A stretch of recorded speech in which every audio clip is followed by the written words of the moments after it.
after yesterday's heavy episode, and I feel like we had a few other heavy episodes this week, going to lighten it up a little bit today and ask the question, are you ready for summer?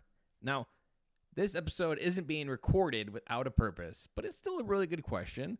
It's a good conversation starter when you're asking another dad a question.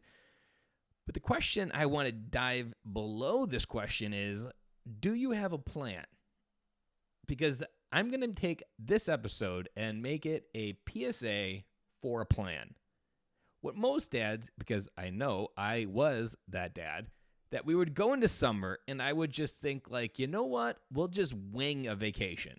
We'll plan it. We'll wing it. And you know what? Because like right now, it just seems really chaotic.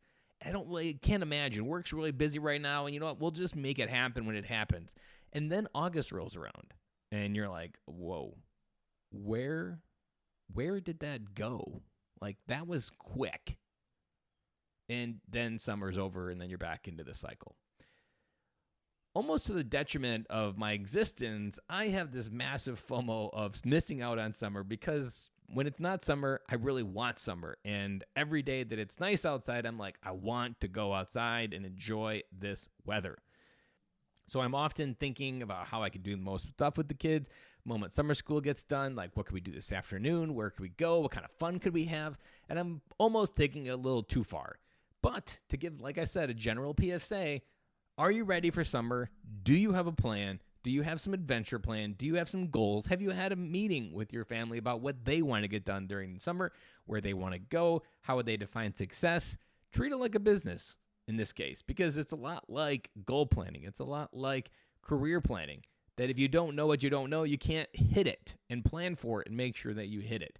Because come August, when it's over, you're going to have to answer the question, did we live a good summer?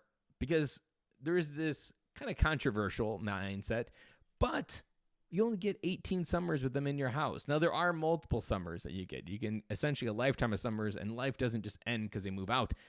But you only get, say, 10 ones where they're under 10. And there's a certain uniqueness to a vacation when they're under 10. There's a certain chaos to ones when they're under 10. But the same idea can lead dividends of finding those paths and making sure you have a plan and making sure that you know what you're going to get done. So no big episode, no big rant, just a simple PSA.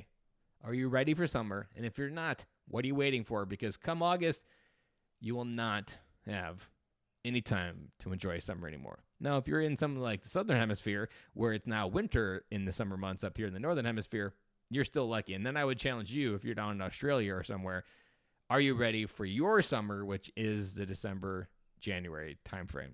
Guys, like I said, simple, short, and sweet. Have an amazing weekend, and we'll be back again next week to do it all over again.